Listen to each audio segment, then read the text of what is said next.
Good morning. Yeah. Good morning. Good morning, guys. What is happening? Live from Vegas.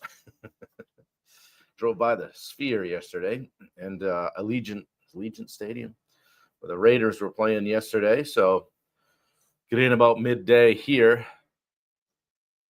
Long day of travel. It seems like going anywhere from Maine takes 12 hours. I guess I'm in the hotel room backdrop. Hope you like it. How we doing, guys? Post in the chat. How are you doing on a scale of 1 to 10 today? See if anybody jumps on Instagram and says hello. Got a little hotel desk set up. Let me know if you can hear me all right. All that jazz.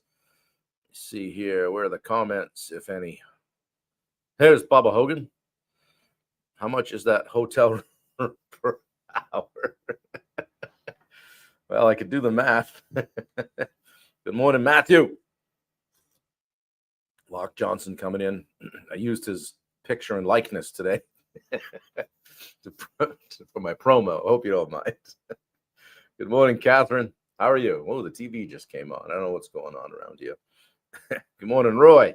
Good to see you guys. Welcome in. Welcome in.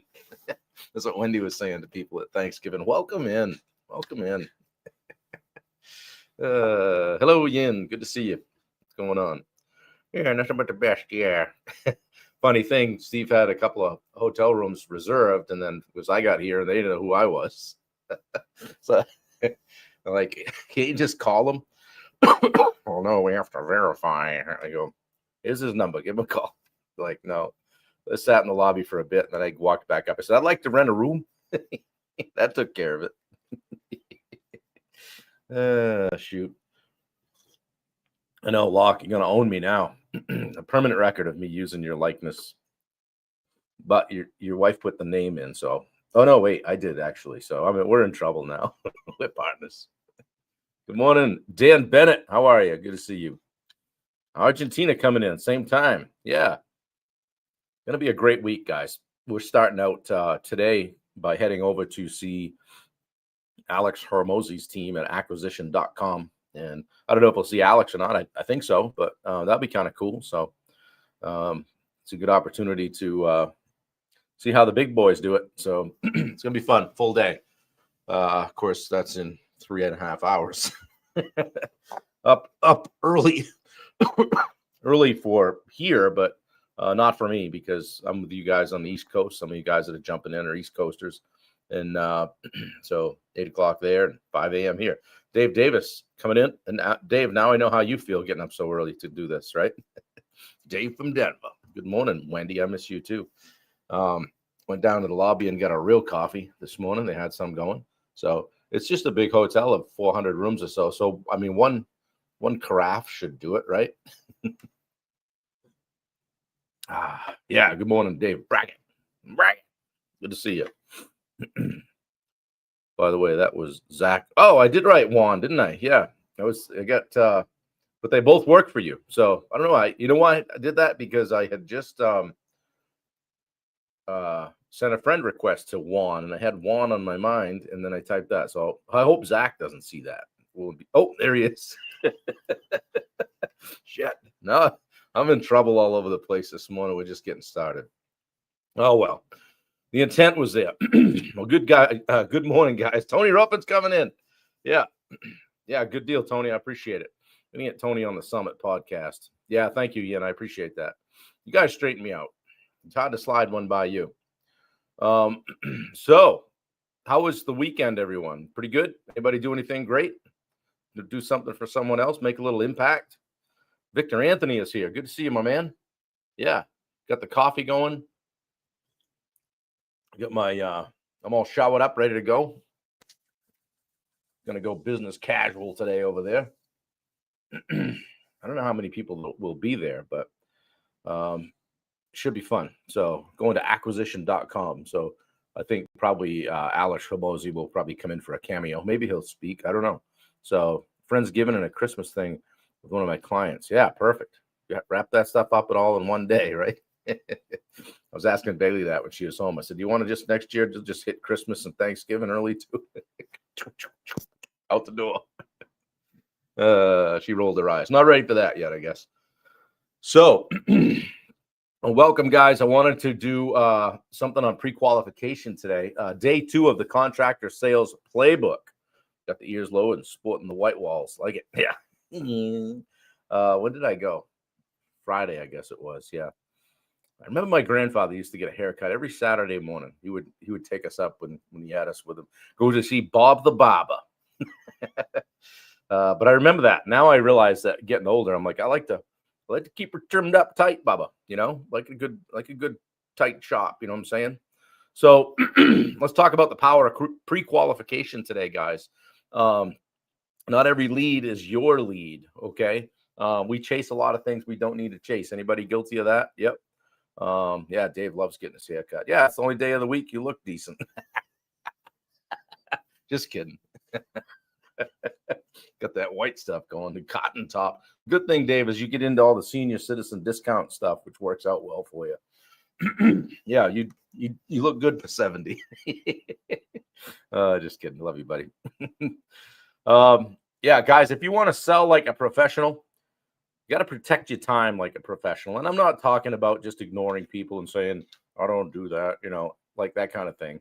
But chasing every single person who calls or messages or emails is a fast way to burn out. It's a fast way to waste hours, waste your time, lose confidence, stay stuck. It never grow. You end up, all of a sudden, your freedom's gone, okay?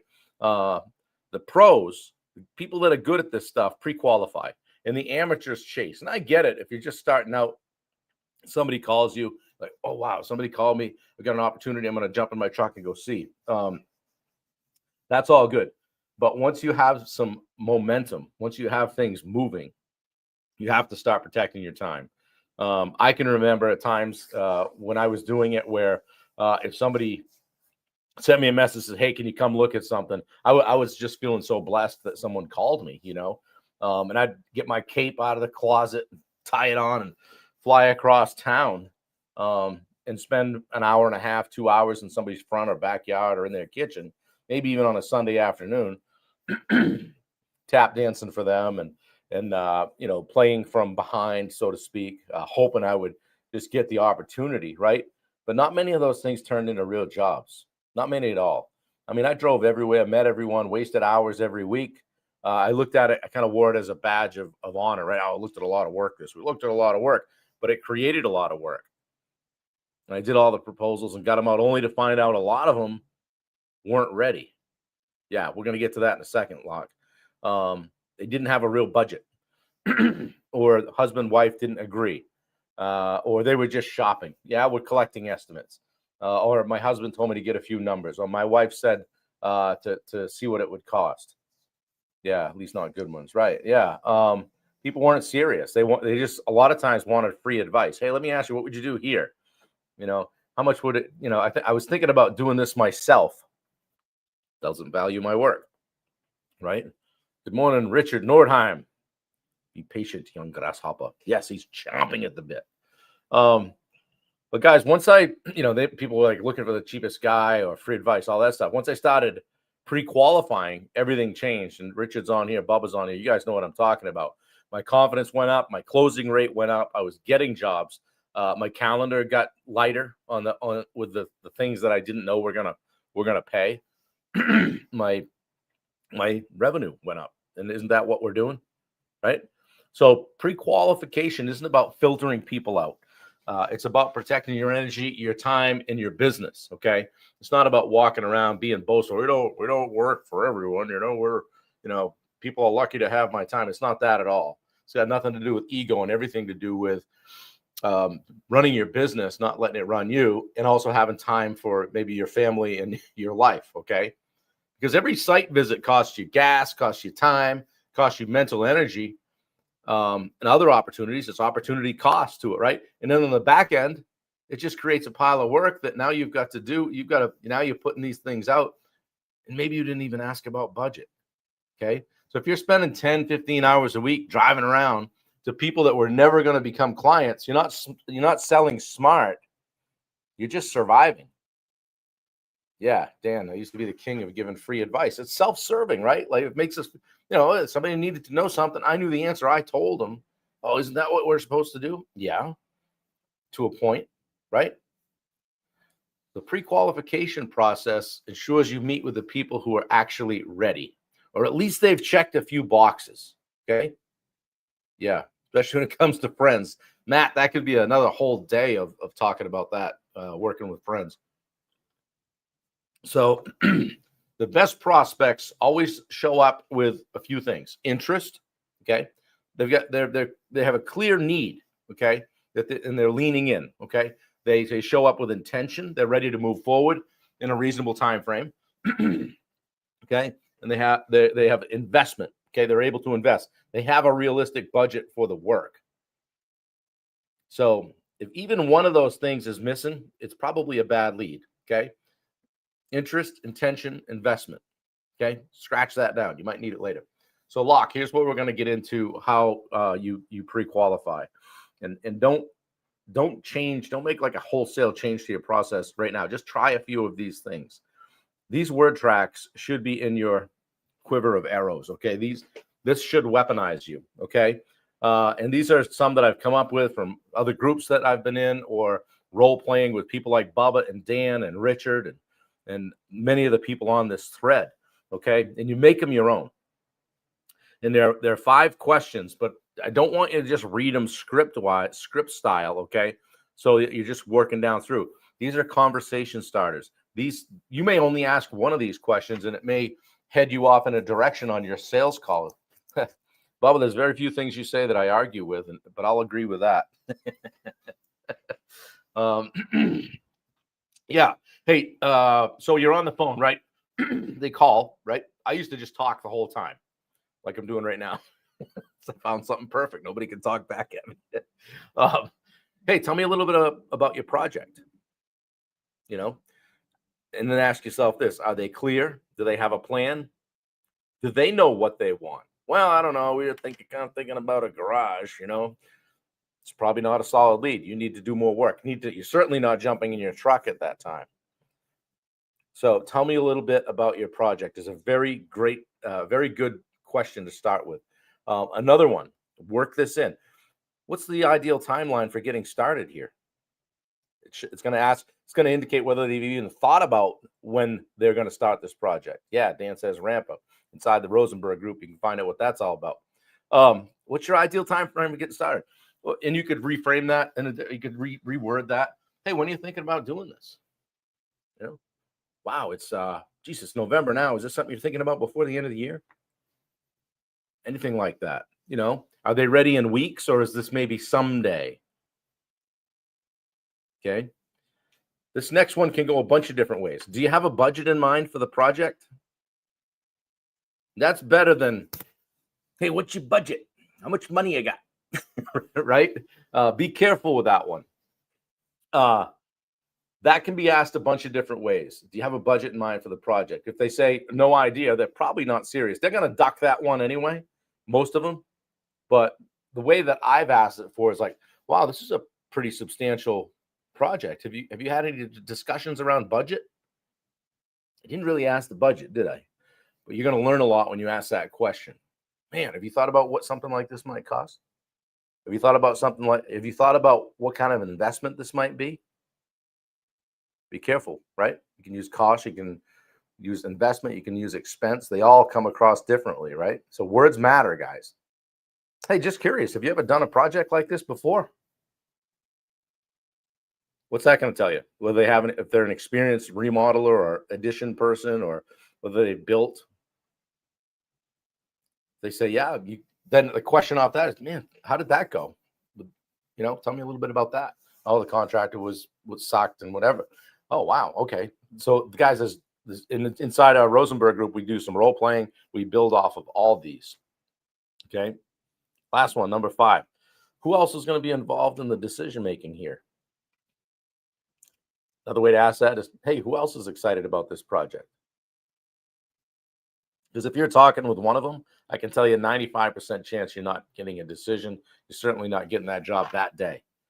Okay. Because that avoids the dreaded, like, I need to talk to my spouse. Okay, if they waffle or hesitate on any of these questions, it's going to tell you a lot. Maybe it's going to tell you everything. So just some simple questions. Tell me a little bit more about your project.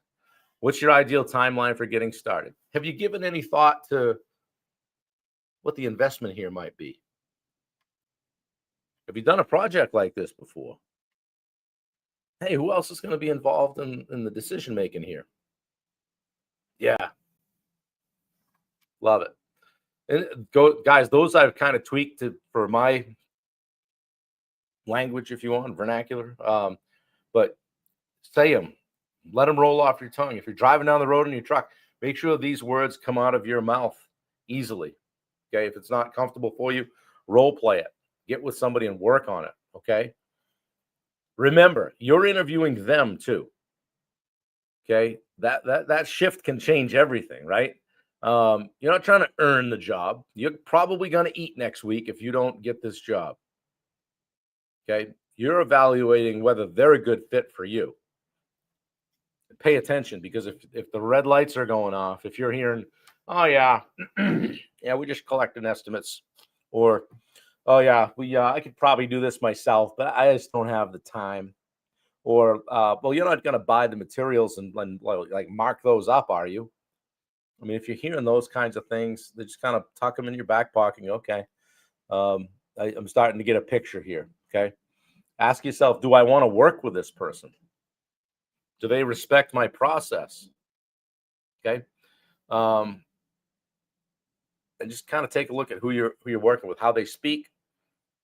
I used to look at too, like if I got the husband and wife, and this was just my personal thing because it used to piss me off if the husband didn't let the wife speak or didn't show respect, like if he was outwardly disrespectful in this interaction, I wasn't going to work for him, because if that's the way he treats his wife, how's he going to treat me? So yeah, ask yourself if they respect your process. Ask yourself, do they understand the value that you bring? And did you communicate it well? Do they feel like trouble? What's your gut say? Yeah. Locke, I hope that was helpful.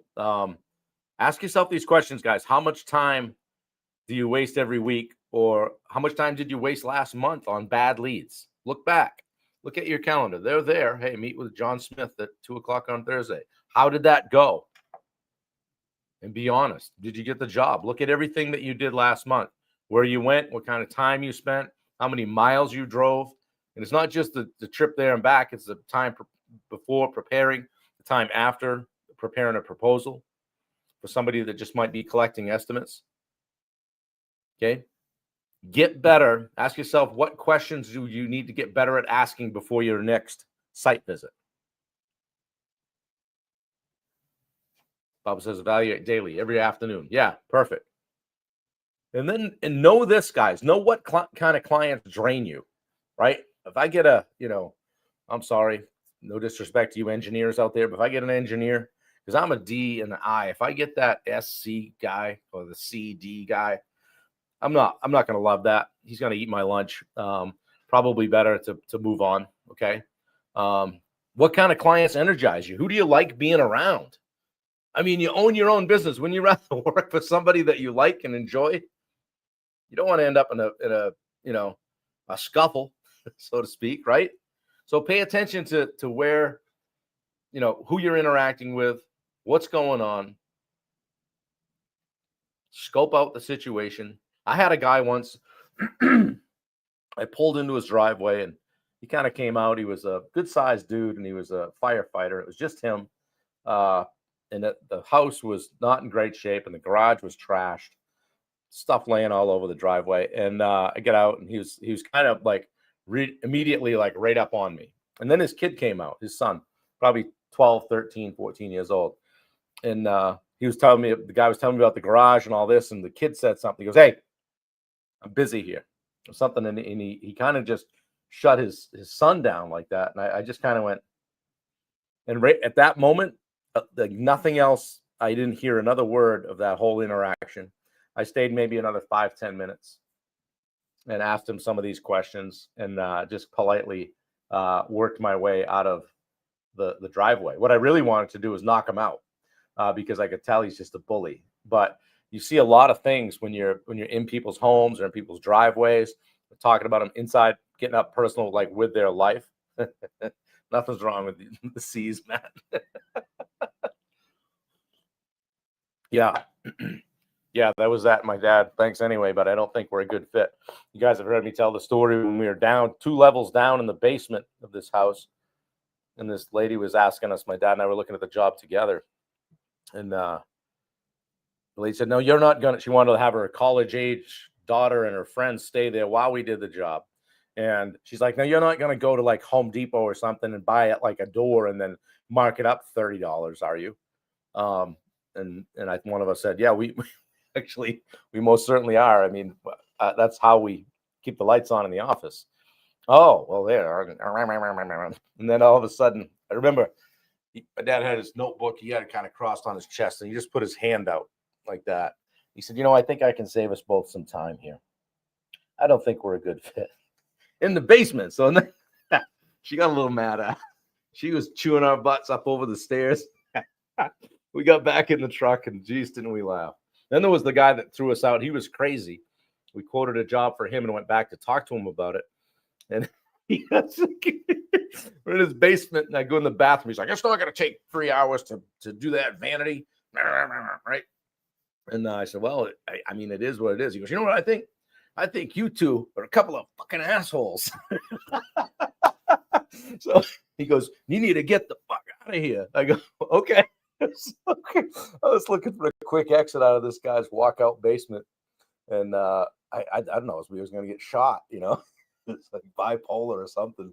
So you run into some interesting people, but when they play their cards earlier like that, it's very easy to pre-qualify. So those are a couple of people that pre-qualified themselves. And unfortunately, both were on site. So if I look back and think about it, there were probably some signs where we may have been able to say, I don't think it's a good fit, or we're not going to be able to offer a proposal on this project at this time.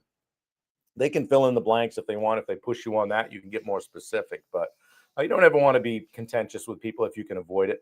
Yeah, Rachel, literally, we went up over the hill. We were down like the walkout basement. I couldn't get in the truck fast enough. So that was a classic. And we've got a few from the days of, we used to go to look at the jobs together, which is probably not a bad idea when you're about to get shot. Yeah, that guy was a piece of work. So anyway, guys, there's some stuff on pre-qualifying. Okay. Don't chase. Okay. Ask those 5 questions, make your own 5 questions, have a script. Don't read down through it, work from it, and just work it into the conversation and get better at that back and forth and asking those open-ended questions that are going to give you the information that you need to know. Professionals, pros, don't chase. They don't waste time. They don't run out the door with for anyone with a pulse. Okay. They pre-qualify, they protect their time, and they sell smarter, not harder. Okay. So drop a fist pump in the chat if this one helped you. I see Bubba's here, so we'll get a couple of feet in there as well. Locke says, we need an after-hours trauma dump for all the contractors. Need to share their crazy client stories and cry each other's on. Yeah. Yeah. One of my other favorites, my dad's on here, so I'll share this one as well, was the guy that we built a garage for. And I actually never stepped on that job site. He handled the whole thing. We were very busy, and I think it was, hey, I think we can take this job and we can make good money on it. I'm like, if you handle it, it's all subs anyway, so go for it. And so he called me one day. He's like, hey, he goes, so we were done, and there was a pile of returns, a pile of material that needed to get picked up and go back to the job site, back to the lumber yards for credit, right? Because we send extra. They'll send 20% more 2x4s or 2x6s or whatever it might be. And so we sent in our area, it's called Hancock Lumber.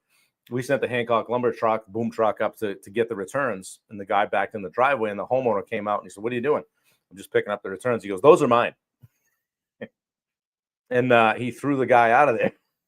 And I don't know if he ended up leaving or not. They called my cell phone. I called my dad and said, the guy. So he ended up talking to him and saying, no, those are not yours. The garage right there that we built for you, that's yours. What we put into it, what we send extra for things, material, that's ours. So it was pretty contentious there for a minute. I think he had his eyes on building himself a shed with the extra materials. And so again, it goes back to like pre-qualifying, know who you're working for, know how they're going to respond. Ask yourself when you're in front of somebody, could I have a disagreement with this person and get through it, not hate each other? So I think we did a pretty good job of that over the years, staying out of court, not getting shot. Maybe had to get called a few names here and there, but we got cried on, had to hug a few people, that kind of thing. So, I always said I was going to write a book about it when I was done, and the title was going to be "Reasons I Can't Come to Work Today." Anyway, guys, you get me going on contractor stories for a while. I hope it was helpful. Pre-qualify, protect your time. Okay, you don't have to go see somebody, so have some boxes that need to get checked, right? Like my quick boxes to check were, how did they hear about me? And that could be another one of your questions. Just curious, how did you hear about us?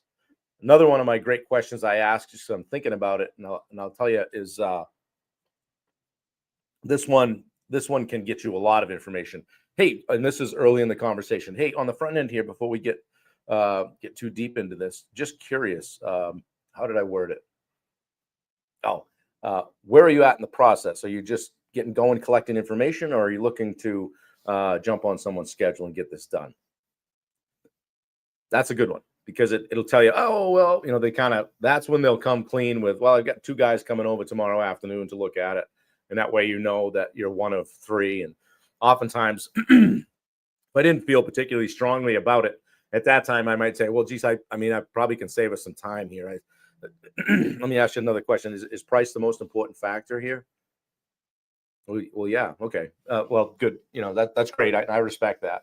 But I know we're not going to be the lowest. So does it make sense to go any further? That's a bold statement. Could get you thrown out of the yard, but you'll have time for lunch. Anyway, guys, gamify it a little bit. Have some fun with it. Don't take yourself quite so seriously. And don't assume. I guess I'll leave you with that. Don't assume. We saw a lot of bumper stickers on cars. We pull into driveways, and then, oh boy, here we go. They'd be one side of the aisle or the other. Excuse me. And sometimes that doesn't tell you the whole story. Okay, I'll just say that some of the best people we worked for had differing political opinions, didn't live like we lived, whatever. They needed a job done. We kept it professional. Get there, get in, and get out, and finish. And don't get too personally connected to them, because that can blow up in your face. So, anyway, guys, hope it was helpful. Go do something nice for somebody today. We're going over to acquisition.com. We're here in Vegas. I drove by the Sphere yesterday, or the ball, whatever that thing is, and the Allegiant Stadium is right outside the hotel where the Raiders were playing yesterday. So, but I was beat. I was gonna sneak over there and go to the game, but not enough hours in the day. So we're just here for a day, back tomorrow. And it's weird because we already had Thanksgiving, so feels weird this week for me. So, Bubba, we don't do politics on the live. They either excuse you to the driveway, or they STF you about price until it's time to actually make specific decisions about the sale itself. Locke, I'll go one deeper on that for you. Excuse me. I don't know, dry air in here today. I used to, when I asked the budget question, I would kind of follow it up. If they would kind of stammer a little bit, I'd say, look, I don't ask about budget just to kind of find out how much money you have. It's not that at all. It's more so that this is a sizable project, and people don't do them every day. And I would rather that we have a little bit of understanding about what your budget is, so that, hey, I don't go put a proposal together for, if you're thinking you're going to spend 100 here, and I come back with this beautiful project all designed that's 250, and it's not in your wheelhouse, you're just going to be mad at me. So I'd rather design to a budget. Does that make sense? And usually that will you'll say, well, we don't want to spend any more than 150. Okay, now I know. The question then becomes, and you could do this on your pawns. The question then becomes, how much can we provide for 150? Am I tracking right now? Oh yeah. Okay, yeah. Well, perfect. Yeah, now I know that. Now we're not going to waste anybody's time. So that's the way I do that. So doing a proposal for an existing client right now. Yeah, Dave, if I can help you on that, just shoot me a text or a video or something like that. So good stuff. Rachel, good to see you. Glad you're here. Appreciate you guys. Tony, I'll talk with you later. Juan Carlos, sorry I misrepresented you on Facebook this morning as Zach. But hey, you guys work together, so it's all good. So anyway, guys, I'm going to get ready to go. I appreciate so many people jumping on. It's going to be a great week.